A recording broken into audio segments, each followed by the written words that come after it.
Ladies and gentlemen, welcome back to the analysis of YOLENO TV. I hope you're well from wherever you watch this channel. I'd like to start this session by appreciating you so much for making this channel grow. If you wish to support us, just subscribe to our channel and give this video a like. So, ladies and gentlemen, I have stumbled upon a conversation basically about the ongoing debate about the Finance Act that is in the courts right now and IMF decision to control what is supposed to be contained in the Finance Act. That is as far as the conversation that I stumbled upon is concerned. So Senator Cherargei and Mbeere North Member of Parliament were taken through series of tough questions, and you could say from that video that I'll share that they were lost with words. So I can comfortably say that Cherargei was literally smoked out in that live TV debate.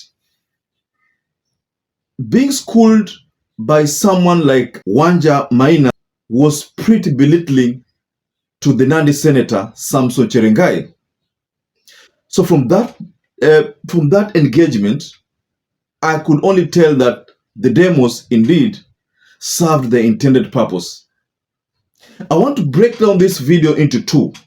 The first video, I will delve on what the Nandi Senator was told. And also the second part, we will base on what the Mbeere North Member of Parliament was told. This is getting pretty interesting. So first, Cherargei was told to stop listening to IMF, that that IMF are always only happy when a country is oppressing its people using heavy taxes. And this issue, there's a time, if you remember, when we were talking about IMF, that somewhere there around, I think it was even before the finance bill, it was somewhere there in February, March there, we were talking about IMF. So IMF could have been playing a major role in this Finance Act and the taxing policy. And Senator Cherargei made a mistake and roped in the name of IMF in the debate. That made Wanja Maina come out guns blazing. So the message to Senator Cherargei, when he was also reminded that there's a time he said, ile bill hawatatoa hata doti, hata koma. Hawatoi hata koma hata doti. I want to take you to this video, ladies and gentlemen, and get to understand how Senator Cherargei was schooled in that debate. Just watch this video. Night goes along, mimi tu ni kusikitika, kushangaa, kujiuliza jameni. Mheshimiwa Cherargei, mheshimiwa wa Mbeere North, ati hao ndio sauti yetu kwa bunge. Swali yangu ya kwanza itakuwa hiyo story ya kuongea kuhusu subsidizing consumption na production. It is even unfortunate that such a prominent member of the Senate can even quote the IMF as the inspiration for their legislation. Tumejua kwamba IMF, World Bank na hizo Bretton Woods institutions zimekuwa very bad in terms of, in fact, even this finance bill. Na asante sana kwa kutaja hao IMF, kwa sababu tumejua kwamba they are the ones who are behind this bill that is very bad for Kenyans. How is it bad for Kenyans? Wakati ambayo watu wanaitwa Center for Fiscal Policy walifanya research, 90% of Kenyans walisema hawataki finance bill. Leo Infotrack wamesema 73% of Kenyans believe that Kenya is headed in the wrong direction. And therefore, when I hear the leader in the Senate, Cherargei, saying that even the IMF has approved and they are okay with subsidizing consumption, swali yangu najiuliza ni, kwa hivyo mheshimiwa Cherargei na wenzake wanasikiza IMF kuliko kusikiza sisi 90% ambayo tumesema Kenya is headed in the wrong direction? Swali yangu ya pili, kusema ya kwamba ati vile tunaendelea ni vizuri. Aren't you the same senator alisema ati even we shall not change the Finance Act, even a comma. Kwa hivyo wananchi hawajui kitu wanasema. Even the judge mwenye amehandle hii matter anaitwa Justice Mugure Dhande alisema this bill is precarious to the Kenyans. So swali yangu ni, kwa hivyo Kenya Kwanza wanasikiza IMF kuliko kusikiza wa Kenya, kwa sababu hao ndio una quote ku back up your justification? Issue 2, When you talk about the cost of living, wacheni kushinda mkituambia kuhusu mahindi. Sisi wote hatukulangi ugali. Mchele imepanda bei, spaghetti imepanda bei, maharago imepanda bei, waru imepanda bei. Waru nasikia inaitwa cash crop za Nyandarua. Maziwa imepanda bei. Kwa hivyo msishinde mkitumia example ya mahindi peke yake. When we say the cost of living, na sisi wengine wa Nairobi, wenye tunaishi kwa slums na kwa ghetto, hatuna mashamba, sisi sio wakulima, tunalipwa 300 na unga inatoka 150. So it is very simplistic for Kenya Kwanza government to tell us that it is only about unga. Jambo yangu ya mwisho ni kuuliza mheshimiwa wa Mbeere North. Cherargei could have made a mistake by roping in the name of IMF when he said that IMF has agreed with the Finance Act, the taxing policy.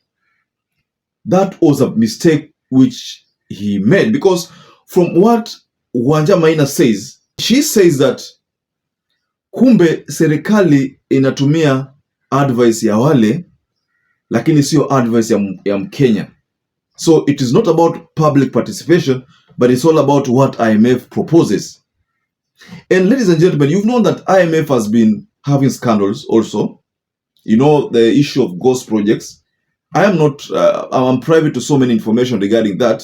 But when you do more research on IMF, you realize there have been some corruption allegation in them. So most likely, most countries that IMF in a praise that mnafanya vizuri, you realize that those countries sana sana unapata kwamba tax huwa iko juu.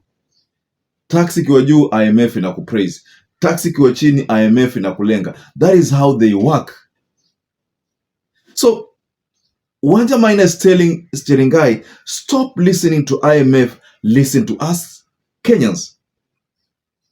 So on to our second segment. To the Mbeere North Member of Parliament, that is Honorable Ruku Geoffrey Kiringa. And the Mbeere North Member of Parliament is a friend to one of my best friends. So, but this message that was sent to the Honorable directly, if you look at that video, utapata kwamba anajikuna kichwa. It's like the message inafika nyumbani, he doesn't know what to do.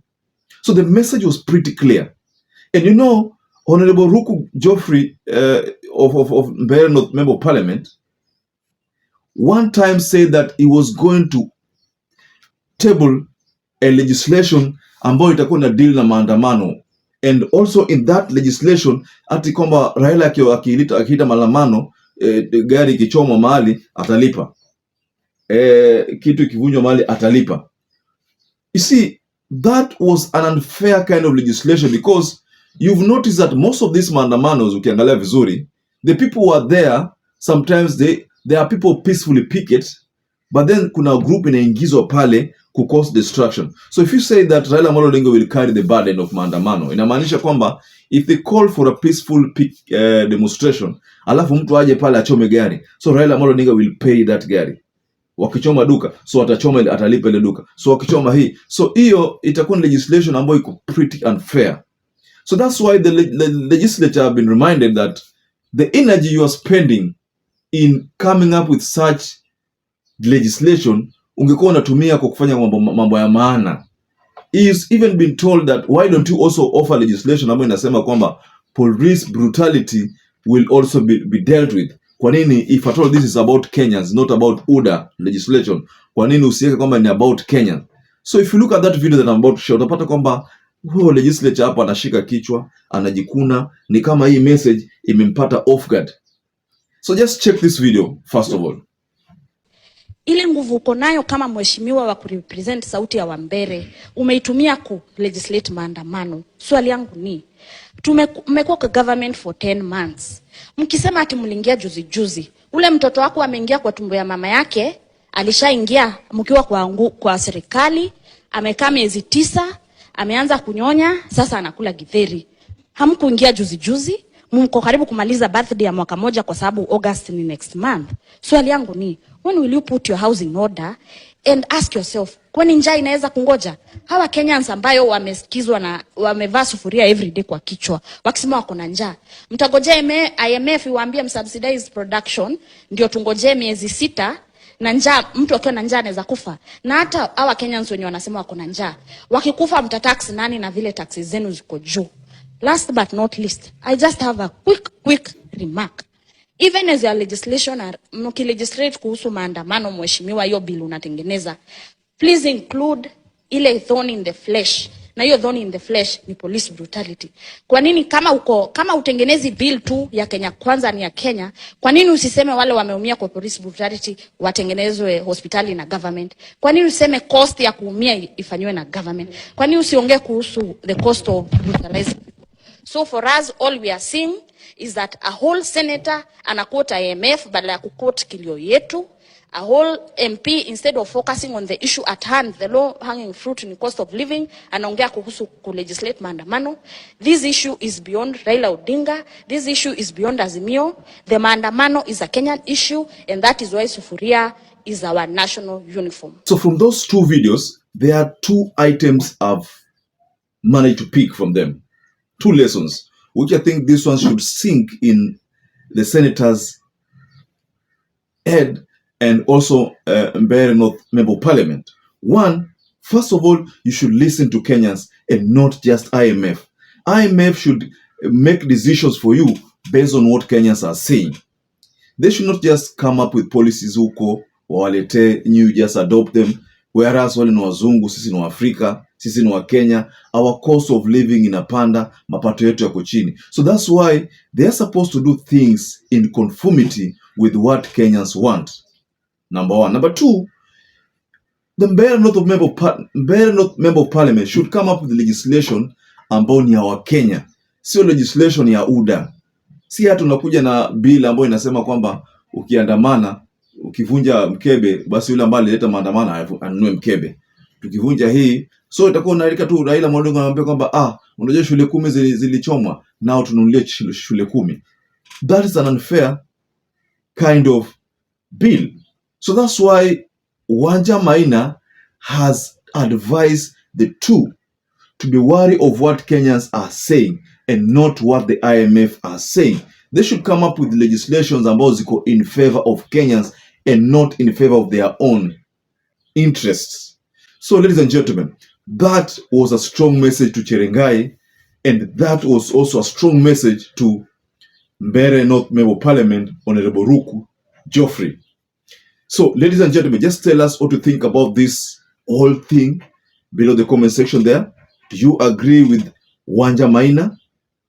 Or you agree with Senator Cherargei? Or you simply agree with Honorable Ruku Geoffrey? Just tell us below the comment section there.